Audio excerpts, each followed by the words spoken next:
Muy buenos días tengan todas y todos los medios de comunicación.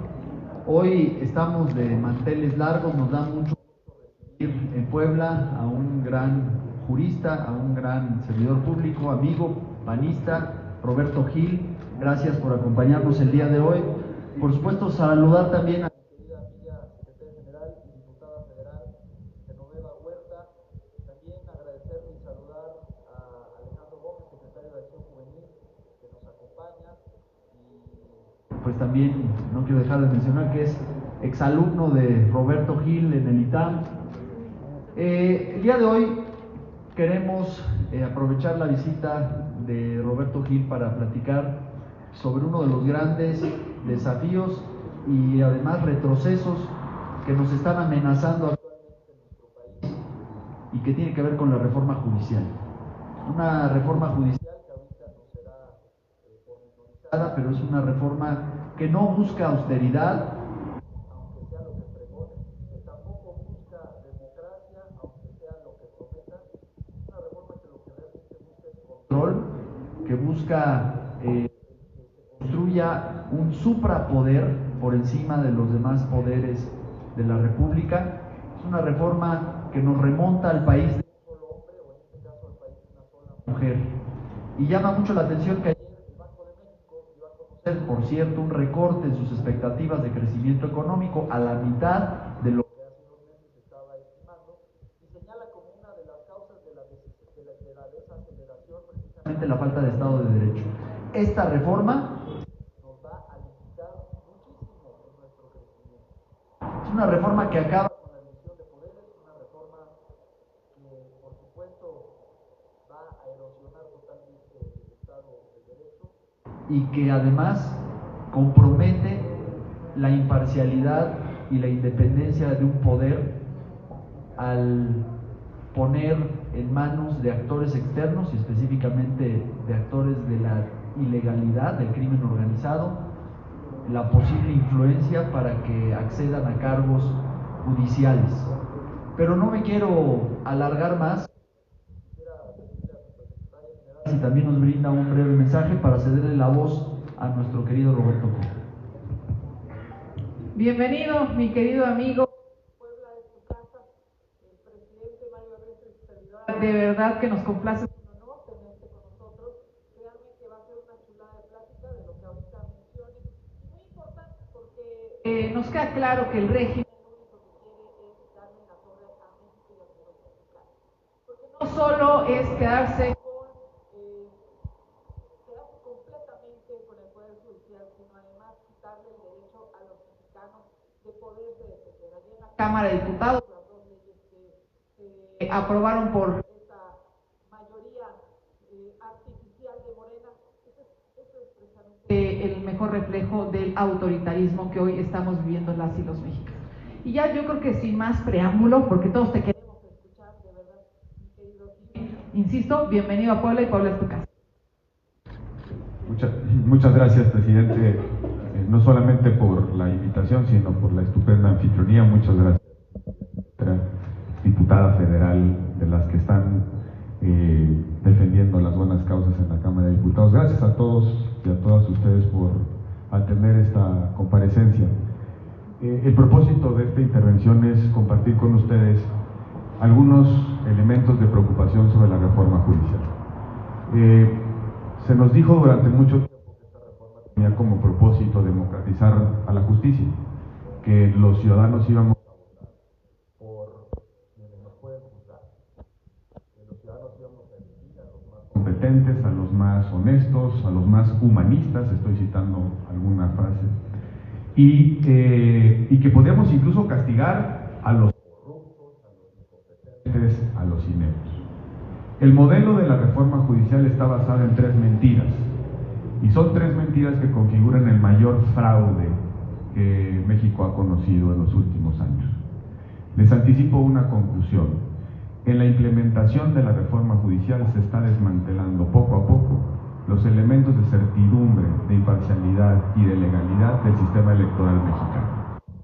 A propósito de la organización de esta reforma, nos están limitando, socavando los derechos básicos que hemos tenido en nuestra democracia imperfecta democracia en sí y sobre todo todos los avances institucionales en términos de ciudadanización de la función electoral, y eso lo explicaré a continuación.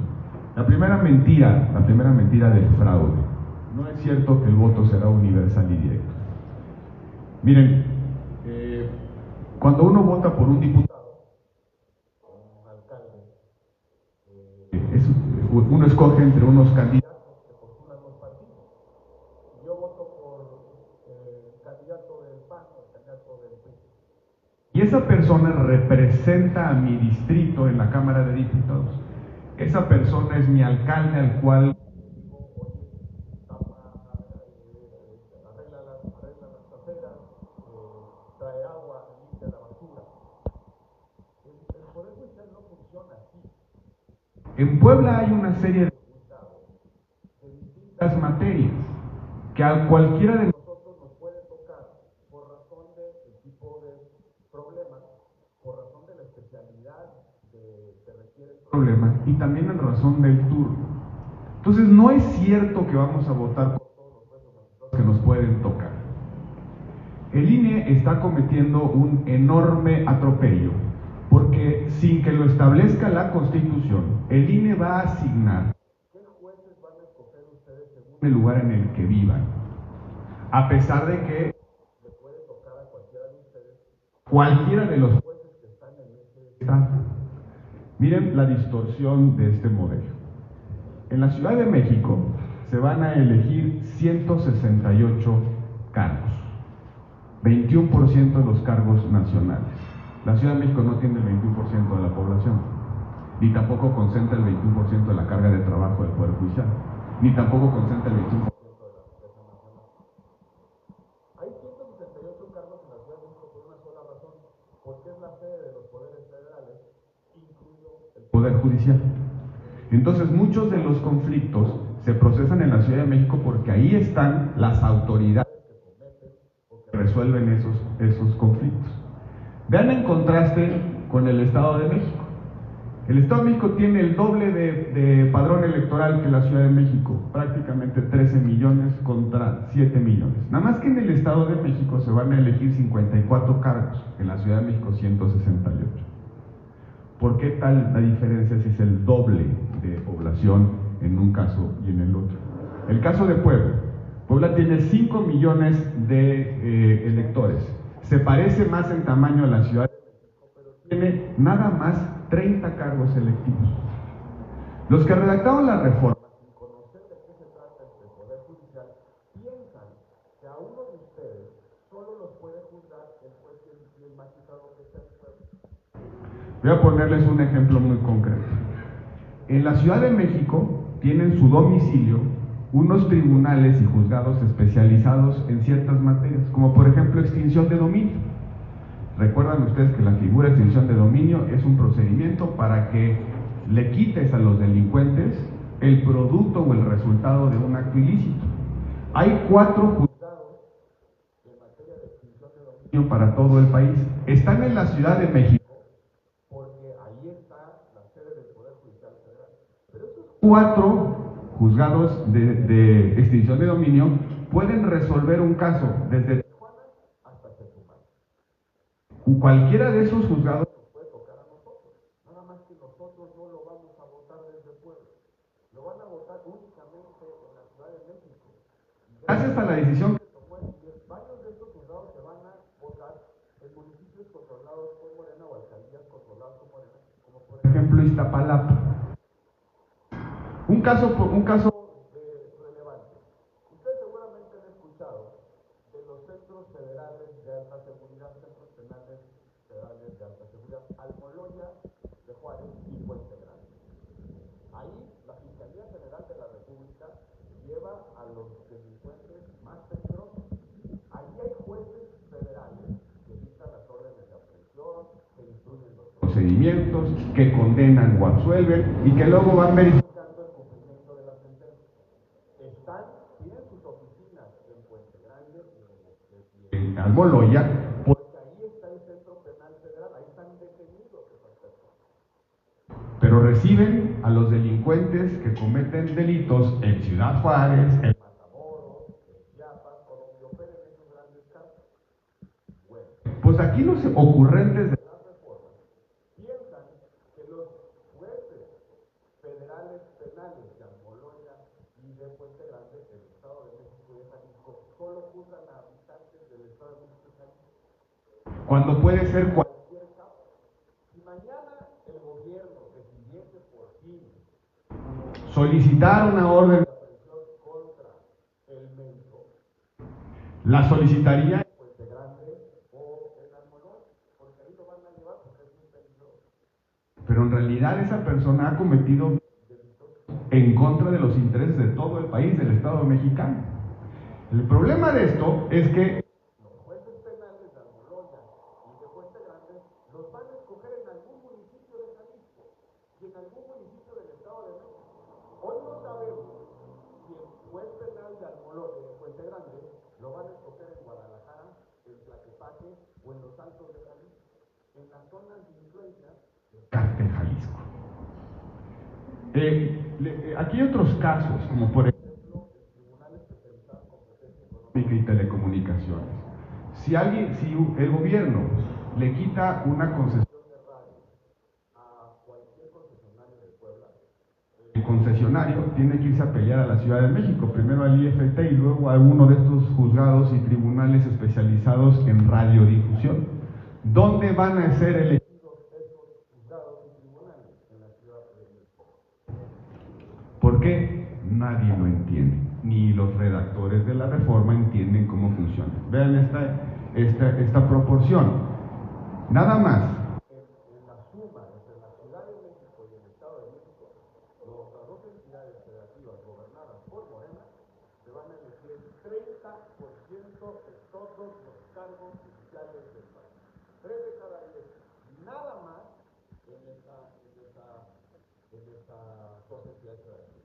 Puebla, una entidad que tiene 5 millones de habitantes, que aparece mucho en términos de población a la Ciudad de México, que va a escoger únicamente el 3% de los cargos judiciales.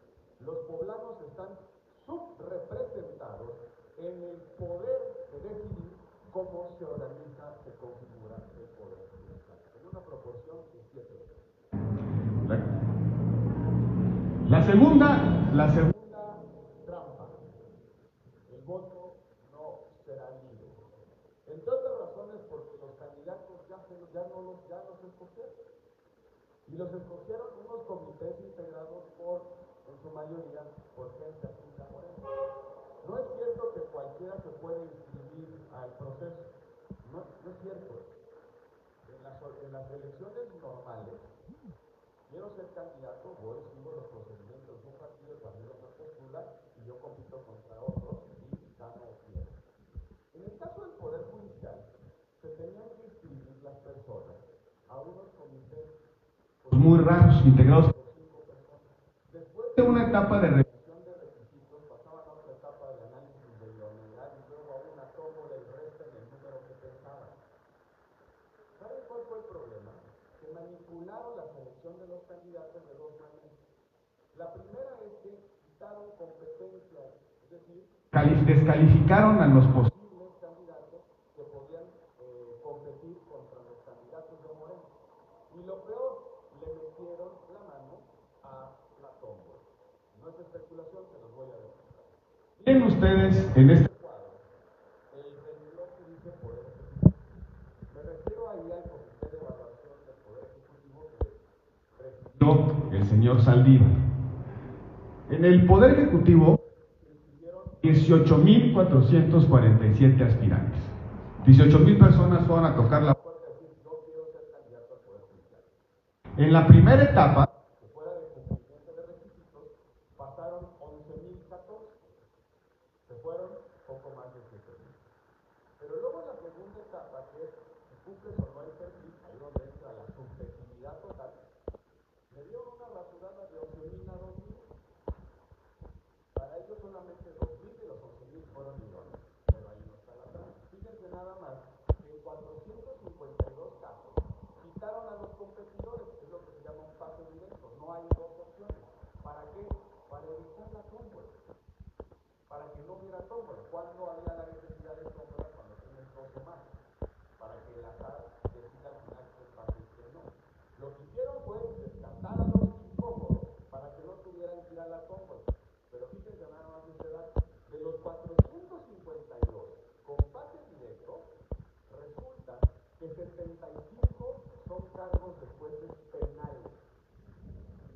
deciden sobre la libertad de las personas.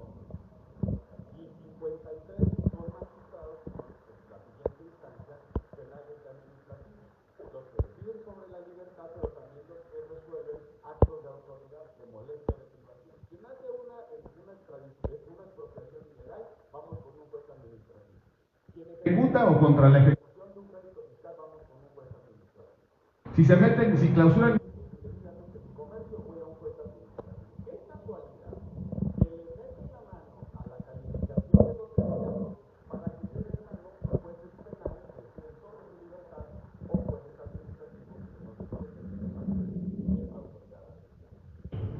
La segunda trampa fue la tómbola. Déjame ponerles el ejemplo más sencillo. Dice la Constitución que aprobaron a la tómbola tenía que meter en una tómbola 90 pelotitas, es decir, 10 por cada 9 cargos de la corte. Son 9 cargos en la corte, 10 boletitas, 10 pelotitas, entonces el azar iba a hacer su magia, ¿no? Pero fíjense qué pasó. En lugar de ponerle las 90 pelotitas, quitaron 51 y dejaron 39. No es lo mismo sacar 3 pelotitas de un universo de 10 que sacar 3 pelotitas de un universo de 4. La probabilidad cambia. Bueno, pues ¿qué hicieron con la tómbola de la corte? Sacaron 51 pelotitas, dejaron 39, sacaron 27 y resulta que de los 27, 16 son afines a Morena. Pero no afines así como 4. Ahí les va. 4 trabajaron directamente con el señor Sánchez. 6 vienen de la administración del López Obrador, incluida la Procuradora de Defensa del Trabajo, la consejera jurídica y el procurador agrario. Y 6 vienen de la Ciudad de México, es decir, fueron funcionarios de las administraciones de Morena, entre ellos un diputado local, hoy representante de Morena en el organismo electoral de la Ciudad de México. Verdaderamente sorprendente que además de gandallas sean bien suertudos. Es decir, lograron 16 colarse en una tómbola francamente manipulada. Insisto, no es lo mismo sacar 3 pelotitas de un universo de 10 que sacar 3 pelotitas de un universo de 4, la probabilidad. Y ahí hay unos candidatazos como por ejemplo una alcaldesa en ejercicio se coló en los comités, en las tómbolas, en las impugnaciones. Una alcaldesa en ejercicio.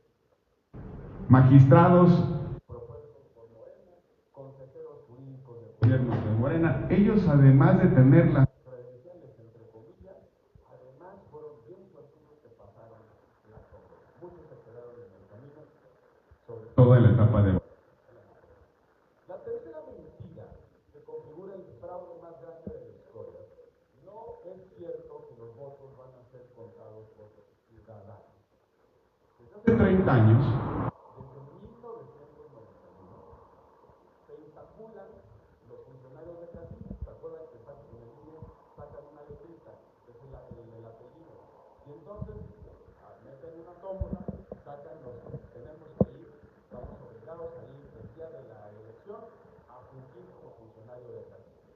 Me capacitan, me levanto temprano, llego antes de las 8, me dan los paquetes electorales, me siento en la mesa y empiezo a recibir a mis vecinos, a quienes viven al lado de mi casa, los que conozco por la comunidad. Llega el ciudadano, le pido su credencial de elector, verifico que sea él, marco la credencial de elector, le doy sus boletas, el ciudadano se va a la mampara, saca las boletas, regresa, pone las boletas en las urnas que correspondan en función de la elección, el elector se va, el funcionario de casilla se queda, pasa la jornada, se van todos y se quedan a contar uno a uno, se quedan a contar uno a uno los votos. Sacan un voto, ven por quién votó, se lo cuentan a un partido o al otro. Los ciudadanos de la casilla hacen un acta. Partido A, 5 votos, partido B, 15 votos, partido C, 30 votos. Firman el acta, reconocen las diferencias y se los mandan a un consejo. ¿Se acuerdan que eso funciona así?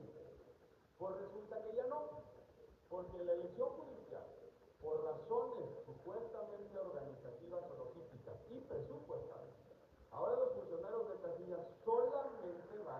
los paquetes por colorcito de la elección.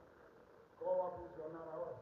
Van a llegar ustedes al centro de votación, les van a dar 6 boletas, 9 en donde hay elección concurrente judicial. Se van a ir a la mampara, van a poner numeritos, ahorita les enseño la boleta, van a poner numeritos, van a meter las boletas en una sola urna, todas ahí en una sola urna, se van a ir ustedes, se quedan los funcionarios de casilla, los funcionarios de casilla van a separar las boletas sin contarlas, separar las boletas por tipo de elección, sellarán los paquetes y los mandarán a unos consejos distritales, donde el INE, sin representante de los candidatos, sin representantes de los partidos políticos, sin observadores electorales, van a contar los votos. Eso no pasaba ni en los tiempos del partido hegemónico, no pasa por lo menos desde 1991, que se ciudadanizó la función electoral. Quieren agravar todavía la trampa, fíjense nada más, que no van a cancelar las boletas sobrantes. Es decir, las que no se utilicen, las van a poner en un paquetito y se las van a mandar al consejo distrital sin utilizar y sin inutilizarse. ¿Para qué? Para que las vuelvan a poner en el consejo distrital. Si nosotros no denunciamos esto, lo que va a pasar es que se normaliza este ensayo y en la elección del 27 van a pretender contar así, con una agravante. Vamos a una elección en el 27, la más grande de la historia. ¿Por qué? Porque además de la Cámara de Diputados, 15 gobernaturas, la mitad del Poder Judicial y todos los poderes judiciales de los estados, más ayuntamientos y congresos locales. ¿Qué nos va a decir el INE? Es una elección grandotota. Dice, no hay lana, no vamos a poder contar en las casillas mejor que los funcionarios de esta ley cuenten en los jurídicos de los consejos distritales. Bien, lo que van a hacer con la organización de las casillas, amigas de ley. Hay más o menos 100 millones de electores, subió el padrón 1 millón entre la elección de 2024 y la elección de este año, 2025. En el 2024 se instalaron 170,000 casillas. 170,000 casillas, que en promedio iban a recibir más o menos a 578 electores. ¿Sí? Y teníamos 3 elecciones federales y elecciones locales. Recibíamos 6 boletas en promedio. Presidente, diputados, senadores, gobernador, alcalde, congreso local. 6 boletas. Y las boletas simple, nombre y emblema. En esta elección se van a instalar 83,000 casillas, un poquito más de la mitad. Se van a tener que recibir 1,187 electores en promedio, lo doble, es el doble de tiempo, de la cola, ¿verdad? No solamente eso, en una sola urna. Una sola urna, no sé, o como estamos acostumbrados. Pero peor aún, con unas boletas, ellos se entienden. Esa es la boleta que ustedes van a recibir. Van a recibir una boleta en la que vienen candidatos ordenados por el apellido, que distingue quién lo propuso, que distingue si es hombre o mujer o indeterminado, y distingue la especialidad penal, civil, mercantil, administrativa. Entonces ustedes en estos recuadritos van a tener que escoger un juez administrativo, un juez civil, un juez penal, y luego determinar si es género hombre,